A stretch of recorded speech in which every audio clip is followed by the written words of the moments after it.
అందరికీ నమస్కారం. పరకాల ప్రభాకర్ ఈ పేరు పరిచయం చేయాల్సిన అవసరం లేదు. వారు రాజకీయాలపైన అవగాహన ఉన్న ప్రతి ఒక్కరికి సుపరిచితులు. వారు 14వ తేదీ ద వైర్ అనే వెబ్సైట్లో ఒక వ్యాసం రాశారు. అది ఇప్పుడు ప్రకంపనలు సృష్టిస్తుంది, ప్రతి ఒక్కరిని ఆలోచింపజేస్తుంది. ఇక్కడ ఏదైనా అండి, మనం ఒక వీడియో చేసినా లేకపోతే కొందరు ఒక ఇష్యూ పైన వాళ్ళు వర్క్ చేసిన మోటివ్ ఏంటి అన్నది చాలా ఇంపార్టెంట్ అండి. ఎందుకు చేస్తున్నారు అన్నది. ఇక్కడ ఈ విషయంలో మాత్రం నేను పరకాల ప్రభాకర్ గారిని మనస్ఫూర్తిగా అభినందిస్తున్నానండి.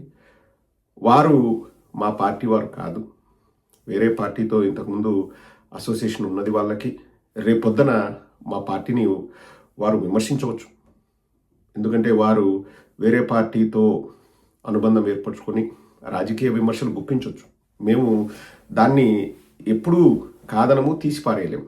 కానీ ఒక సొసైటీగా, ఒక కంట్రీగా డెమోక్రసీని కాపాడాల్సిన బాధ్యత మనందరిపైన ఉంది. ఆ బాధ్యతను పరకాల ప్రభాకర్ గారు వారు తీసుకోవడం నాకు చాలా సంతోషాన్ని ఇచ్చిందండి. I really appreciate his efforts. నేను నిన్న కరణ్ థాపర్ గారితో వారు చేసిన ఇంటర్వ్యూ పూర్తి పాఠం నేను విన్నాను. అద్భుతంగా మాట్లాడారండి. అండ్ చాలా విషయాలండి, అంటే ప్రజలకు తెలియాల్సిన విషయాలు చెప్పారు. దయచేసి మీరందరూ కూడా ఆ వీడియో చూడండి. ఇంగ్లీష్ అర్థం కాని వాళ్ళు మీరు ఈ వీడియో చూసినా మీకు సరిపోతుంది. అందులో వారు చెప్పిన విషయాలే నేను మీకు చెప్తానండి. ఇక్కడ ఫామ్ 17 అన్నది ఒకటి ఉంటుందండి. ప్రిసైడింగ్ ఆఫీసర్స్ వాళ్ళు, ఎలక్షన్ ప్రిసైడింగ్ ఆఫీసర్స్ వాళ్ళు ఫామ్ 17ని వాళ్ళు ఫిల్ చేసి ఎలక్షన్ కమిషన్కి వాళ్ళు సబ్మిట్ చేస్తారు. ఇప్పుడు పరకాల ప్రభాకర్ గారు సింపుల్గా చెప్పేది ఏంటంటే, ఆ ఫామ్ 17C, ఫామ్ 17Cని ఇవ్వండి, రిలీజ్ చేయండి అని చెప్తున్నారు. ఇక్కడ నాకు, అంటే ఆ వీడియో చూసిన తర్వాత నాకు అనిపించింది ఏంటంటే, పరకాల ప్రభాకర్ గారు will be the most happiest person if someone proves him wrong. నువ్వు తప్పు మాట్లాడుతున్నావు పరకాల ప్రభాకర్ అని ఎవరైనా ఆధారాలతో చూపిస్తే, నాకు తెలిసి ఆనందపడే వ్యక్తుల్లో మొదటి వ్యక్తి పరకాల ప్రభాకర్ గారే. ఎందుకంటే వారు ఏ రాజకీయ పార్టీ పైన కక్షతోనో లేకపోతే ఒక రాజకీయ పార్టీకి ఒత్తాసు పలుకుతోనే ఇవి మాట్లాడట్లేదండి. సమాజ శ్రేయస్సు కోరి డెమోక్రసీని కాపాడాలి అన్న ఏకైక తపనతో వారు చేస్తున్నారు ఈ విషయం వరకు. సో ఎవరైనా వచ్చేసి పరకాల ప్రభాకర్ గారు మీరు తప్పు అన్నారనుకోండి, he will be the most happiest person. ఎందుకంటే వారు ఇప్పుడు మాట్లాడేదన్నీ కూడా ఎలక్షన్ కమిషన్ వాళ్ళు ఇచ్చిన గణాంకాలు, AP CEO, Andhra Pradesh chief electoral officer వాళ్ళ గణాంకాల్ని బేరీజు వేసి వారు మాట్లాడుతున్నారు. సో ఎక్కడ కూడా సొంత మాటలు కానే కాదండి. ఇక్కడ కొన్ని ఆసక్తికరమైన విషయాలు నాకు అనిపించినట్టు నేను చెప్తున్నాను. ఏంటంటే, ప్రతి బూత్లో, ఆంధ్రప్రదేశ్లోని ప్రతి బూత్లో యావరేజ్ ఓటర్లు ఎంతమంది అంటే 891. బాగా గుర్తుపెట్టుకోండి, 891 లేకపోతే 892. కొన్ని బూతుల్లో, అది నేను నోట్ కూడా చేసుకున్నానండి, కేవలం 14 అసెంబ్లీ సెగ్మెంట్లలో మాత్రం కొన్ని చోట్ల 1000 దాటాయండి. ఒక చోట హైయెస్ట్ 1039.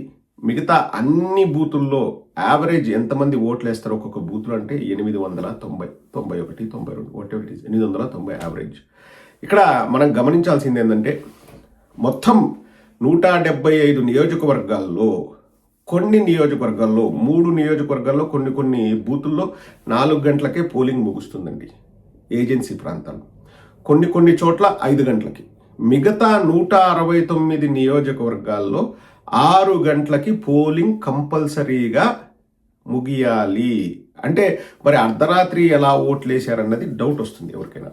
ఇక్కడ మనం గమనించాల్సింది ఏంటంటే, మన ఎలక్షన్ కమిషన్ ఆఫ్ ఇండియా వాళ్ళ రూల్స్ ప్రకారం 6 గంటలకి లేకపోతే 5:59కి ఎవరైతే వచ్చి క్యూలో నిలబడతారో వాళ్ళందరూ కూడా ఓటు వేయవచ్చు. ఇప్పుడు సపోజ్ 890 మంది ఒక యావరేజ్ ఒక బూత్లో ఉండే ఓటర్ల సంఖ్య అనుకోండి, 500 మంది సాయంకాలం 5:30 లోపల వేసారు అనుకుందాం.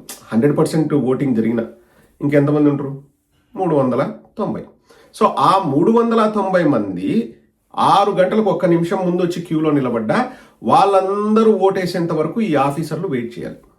సో వీళ్ళు చెప్పిన దాని ప్రకారం ఎలక్షన్ కమిషన్ ఆఫ్ ఇండియా వాళ్ళు రిలీజ్ చేసిన ఆ డాక్యుమెంట్స్ ప్రకారం రాత్రి 11:45 నుంచి తెల్లవారితో 2 గంటల వరకు 4.16% ఓటింగ్ నమోదైందని వాళ్ళే అఫీషియల్ లెక్కల ప్రకారం చెప్పారు. సో మొత్తం 3,30,00,000 ఓట్లలో 4.16% అంటే 17 లక్షల ఓట్లు. ఎన్ని బూతులలో రాత్రి 11:45 నుంచి 2 వరకు ఈ పోలింగ్ జరిగింది అంటే 3,500 బూతుల్లో, ఆంధ్రప్రదేశ్లోని 3,500 బూతుల్లో. ఎక్కడ ఏ నియోజకవర్గంలో ఆ బూతులు ఉన్నాయన్నది ఎలక్షన్ కమిషన్ చెప్పలేదు. సో ఆ 3,500 బూతుల్లో 17 లక్షల మంది ఓట్లు వేస్తే యావరేజ్ ఎంత అంటే ఆ 2 గంటల 15 నిమిషాల్లో యావరేజ్ ఎంత అంటే 490 ఓట్లు పడ్డాయి ఒక్కొక్క బూత్లో. అంటే కొన్ని బూతుల్లో తక్కువ పడింటే కొన్ని బూతుల్లో ఎక్కువ పడవచ్చు. సో 2 గంటల 15 నిమిషాలకి 490 ఓట్లు పోలయ్యాయని ఎలక్షన్ కమిషన్ వాళ్ళు చెప్పారు. ఇంతవరకు మీకు అర్థమైంది కదండి. అంటే గంటకి దాదాపుగా 240 ఎన్నో పోలైనట్లు, నిమిషానికి 3.6 ఓట్లు పోలయ్యాయంటండి. అంటే 3 అనుకుందాం, అంటే 20 సెకండ్లకి ఒక మనిషి ఓటు వేసి వెళ్ళాడు. ఇక్కడ మనం గమనించాల్సింది ఏంటంటే ఆంధ్రప్రదేశ్లో ఎంపీకి ఎమ్మెల్యేకి రెండింటికి ఒకేసారి ఎలక్షన్ జరిగాయి. సో 2 ఓట్లు వేయాలి. ఒకసారి మనము ఏ పార్టీకి ఓటు వేస్తున్నామన్నది ఈవీఎం మెషిన్లో మనము చూసి ఓటేసిన తర్వాత 7 సెకండ్లు టైం పడుతుందంటండి ఆ ఓటు రిజిస్టర్ అయ్యి వీవీప్యాట్ బయటకు రావడానికి. సో 7 సెకండ్లు 2 ఈవీఎం మెషిన్ల మీద నొక్కడానికి 14 సెకండ్లు తీసేస్తే 6 సెకండ్లలో ఆ వ్యక్తి క్యూ లైన్లో నుంచి వెళ్ళి అక్కడ ఉన్న ఆఫీసర్లు, ఏజెంట్లు వారి పేరుని, వారి ఐడి కార్డ్ని అన్నీ చెక్ చేసి అతన్ని సంతకం పెట్టమని చెప్పి, లేకపోతే వేలిముద్ర వేయమని చెప్పి అక్కడి నుంచి బూత్ దగ్గరికి వెళ్ళి ఓటేయడానికి, అంటే అక్కడ ఉంటాయి కదండి బాక్సుల దగ్గరికి వెళ్ళి ఓటేయడానికి 6 సెకండ్ల సమయం సరిపోతుందా? అది ఇంపాసిబుల్. పోనీ 5 నుంచి 8 గంటల వరకు ఎంత పోలింగ్ జరిగింది అంటే 0.2, 0.3% అని చెప్పారండి ఎలక్షన్ కమిషన్ వాళ్ళే. మొత్తం ఆంధ్ర రాష్ట్రం మొత్తంలో 5 నుంచి 8 వరకు పోలైన ఓట్లంట కేవలం 34,000 ఓట్లు. ఏది ఎలక్షన్ కమిషన్ ఆఫ్ ఇండియా వాళ్ళ లెక్కల ప్రకారం. అంటే గంటకు 7 మంది ఓటేశారంటండి. గంటకు 7 మంది యావరేజ్గా. అదే 11:45 తర్వాత నిమిషానికి 3 ఓటేశారంట. ఇప్పుడు మీరు గమనించాల్సింది ఏంటంటే ఇంకొక ఆసక్తికరమైన విషయం, 6 గంటలకి ఎంతమంది క్యూలో ఉంటారో వాళ్ళందరికీ కూడా టోకన్స్ ఇవ్వాలంటండి. Election commission of India rules ప్రకారం టోకన్స్ ఇవ్వాలంట. ఎవరికి ఇస్తారు? లాస్ట్ ఉన్న వ్యక్తికి ఫస్ట్ నెంబర్ ఇస్తారంట. సో ఇప్పుడు సపోజ్ ఒక 300 మంది లేకపోతే 320 మంది ఉన్నారనుకోండి, క్యూలో లాస్ట్ ఉన్న వ్యక్తికి నెంబర్ 1 ఇచ్చేసి అక్కడి నుంచి డోర్ దగ్గర ఉన్న వ్యక్తికి 320 టోకెన్ ఇస్తారంట. ఆ ఇచ్చిన టోకన్లన్నీ కూడా ఎన్ని టోకన్లు ఇచ్చారని చెప్పేసి అక్కడ ప్రిసైడింగ్ ఆఫీసర్ వాళ్ళు నోట్ చేసుకోవాలంట. సో ఇప్పుడు 320 వత్తన ఓటేసాడు, 319, 318 అట్లా వెళ్తూ నెంబర్ 1 అంటే ఇంకా, ఎందుకంటే అక్కడ 6 గంటలప్పుడు ఎవరైతే లాస్ట్ వ్యక్తి ఉన్నాడో అతనికి నెంబర్ 1 ఇచ్చారంటే తర్వాత ఎవరు వచ్చినా వాళ్ళకు ఇవ్వడానికి లేదు. సో ఇవి రూల్స్. అండ్ ఆల్సో ఆ క్యూ లైన్లన్నీ కూడా 6 గంటల తర్వాత ఎవరైతే క్యూలో ఉన్నారో వాళ్ళను వీడియోగ్రఫీ అంటే వీడియో రికార్డ్ చేయాలంట. అది compulsory. Election commission of India వల్ల మ్యాండేట్ అది. సో పరకాల ప్రభాకర్ గారు ఏమన్నారు, ఆ టోకన్స్ మీరు రికార్డ్ చేసుకున్నారా, ఆ టోకన్స్ డీటెయిల్స్ ఇవ్వండి ఆ 3,500 బూతుల్లో. అలాగే మీరు వీడియో రికార్డ్ చేసారా, ఆ వీడియో రికార్డింగ్స్ని బయటికి తీయండి ఆ 3,500 బూతుల్లో. మీరు గమనించాల్సింది ఏంటంటే లాస్ట్ ఓటర్ 2 గంటలప్పుడు ఓటేశారని చెప్పేసి ఎలక్షన్ కమిషన్ వాళ్ళే చెప్తున్నారు ఈ 3,500 బూతుల్లో. అంటే ఏంటి, 6 గంటల నుంచి వాళ్ళు క్యూ లైన్లోనే ఉండాలి, వాళ్ళు ఎక్కడికి వెళ్ళడానికి వీల్లేదు. ఇంకా మంచినీళ్ళు, ఫుడ్డు, టాయిలెట్ ఇవన్నీ కూడా లేకోకుండా వాళ్ళు 8 గంటల సేపు వెయిట్ చేశారంట. 6 గంటలకు క్యూలో ఉన్న వ్యక్తి 8 గంటలు వెయిట్ చేసి తెల్లవారితో 2 గంటలకు ఓటేశారంట. పైగా మీరు ఇంకొకటి కూడా గమనించాల్సింది ఏంటంటే ఉదయం 7 గంటలకి పోలింగ్ స్టార్ట్ అవుతుందంటే అక్కడున్న ఆఫీసర్లు, ప్రిసైడింగ్ ఆఫీసర్లు, లేకపోతే అక్కడున్న పోలీస్ సిబ్బంది, పోలింగ్ సిబ్బంది వీళ్ళంతా కూడా 6 గంటలకో 5 గంటలకో వచ్చేసి వాళ్ళు స్టార్ట్ చేస్తారు. తెల్లవారితో మరుసటి రోజు తెల్లవారితో 2 గంటల వరకు పోలింగ్ జరిగిందంటే వాళ్ళు నిర్విరామంగా 22 గంటలు దాదాపుగా వాళ్ళు పనిచేయాలండి. ఎవరికైనా ఇది సాధ్యమా? ఎవరికైనా సాధ్యమా? అండ్ ఒక బూత్లో 890 ఓట్లు ఉన్నాయి కదండి. ఈ 3500 బూతుల్లో యావరేజ్గా 11 ముక్కాల తర్వాత 490 ఓట్లు పోలయ్యాయంటే 100% పోలింగ్ జరిగిందని అనుకుందామండి. ఉదయం 7 నుంచి రాత్రి 11 గంటల 45 నిమిషాల వరకు ఆ 3500 బూతుల్లో కేవలం 400 ఓట్లు పడ్డాయంట. రాత్రి 11:45 నుంచి తెల్లవారితో 2 వరకు మిగతా 491 ఓట్లు పడ్డాయంట. యావరేజ్గా చెప్తున్నా. ఎంత హాస్యాస్పదంగా ఉందండి. అసలు ఇవన్నీ మనము తలుచుకుంటే అండి ఏం జరిగాయి అన్నది ప్రతి ఒక్కరికి ఆలోచన వస్తుంది. ఇప్పుడు నేను వాస్తవంగా మాట్లాడుతున్నానండి. ఇప్పుడు నేను రాజకీయ పార్టీకి సపోర్ట్ చేసే వ్యక్తిని. నేను మా party general secretary NRI affairs అనే పదవి నాకుంది. నేను ఏది మాట్లాడినా మా పార్టీకి లాభం చేకూరుతుందనే ఉద్దేశంతోనే మాట్లాడతాను. అందులో ఎటువంటి అనుమానాలు లేవు. ఇక్కడ రాజకీయాలు చేయాలని కాదు, కానీ ఒక డెమోక్రసీని కాపాడేటప్పుడు మనం అందరం కూడా వచ్చేసి అన్ని పార్టీల వాళ్ళు వచ్చేసి ఇలా అవకతవకలు జరిగింటే మంచిది కాదు, మీరు చెయ్యాలి అని చెప్పాలి. ఇప్పుడు మనం చూస్తే తెలుగుదేశం వాళ్ళు ఒక్కరు కూడా ఈ విషయం పైన మాట్లాడట్లేదు. అఫ్కోర్స్ తెలుగుదేశానికి సంబంధించిన మీడియా వాళ్ళు కొట్టిపారేస్తున్నారు, ఇలా ఉండకూడదు అలా ఉండకూడదు అంటున్నారు. నా ప్రశ్న ఏంటంటే తెలుగుదేశం వాళ్ళు ఎందుకు మాట్లాడట్లేదు? ఇప్పుడు మీరు అడగచ్చు, ఆ ఓట్లన్నీ కూడా తెలుగుదేశానికి పడ్డాయన్న గ్యారంటీ ఏంటంటే ఇక్కడ ఓట్లు ఎవరికి పడ్డాయనేది కూడా కాదండి, అది సమస్య కాదు. ఇక్కడ ఎందుకు ఇలా జరిగింది, ఈ అవకతవకలకు ఆస్కారం ఉందా లేదా అన్న దానిపైన చర్చ.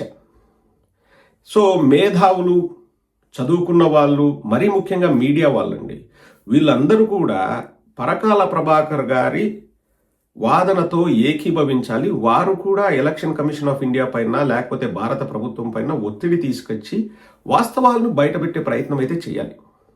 అలా చేయకపోతే ఒక సమాజంగా మనం ఓడిపోయినట్లండి.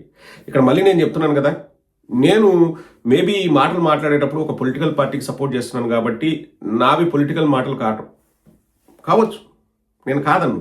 కానీ అంతిమంగా డెమోక్రసీకి మంచి జరగాలి. ఇప్పుడు నేను వాస్తవంగా ఒక విషయం చెప్తానండి. డబ్బులు ఇవ్వడం, డబ్బులు ఇచ్చి ఓట్లు వేయించుకోవడం అది ఒక రోగం అయిపోయింది. అది క్యాన్సర్ కంటే దారుణమైన రోగం లాగుంది.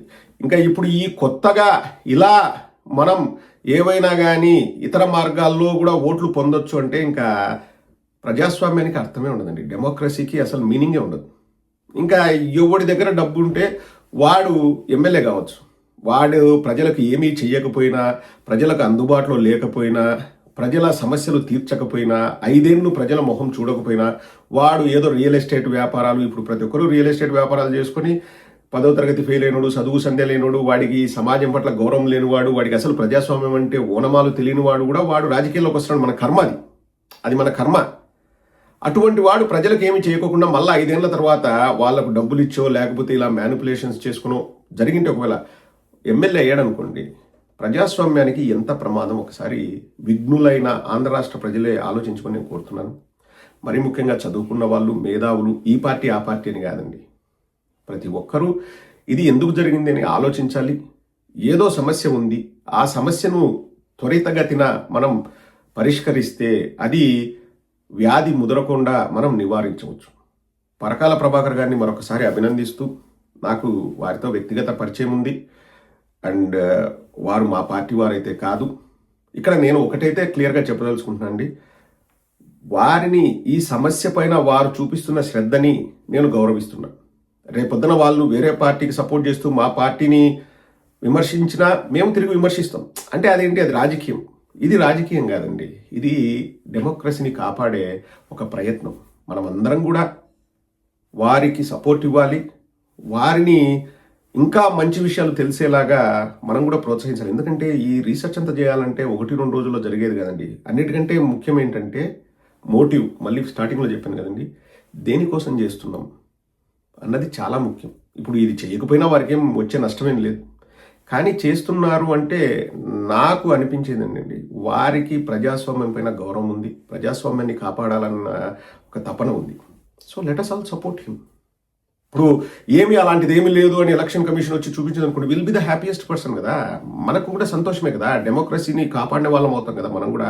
ప్రతి ఒక్కరూ చదువుకున్న వాళ్ళు, మీరు గొంతు కలపండి, మీ వాయిస్ని రైజ్ చేయండి, ఎలక్షన్ కమిషన్ నుంచి రెస్పాన్స్ వచ్చేలాగా మనం పోరాడదాం. We will support Parakala Prabhakar garu. Thank you.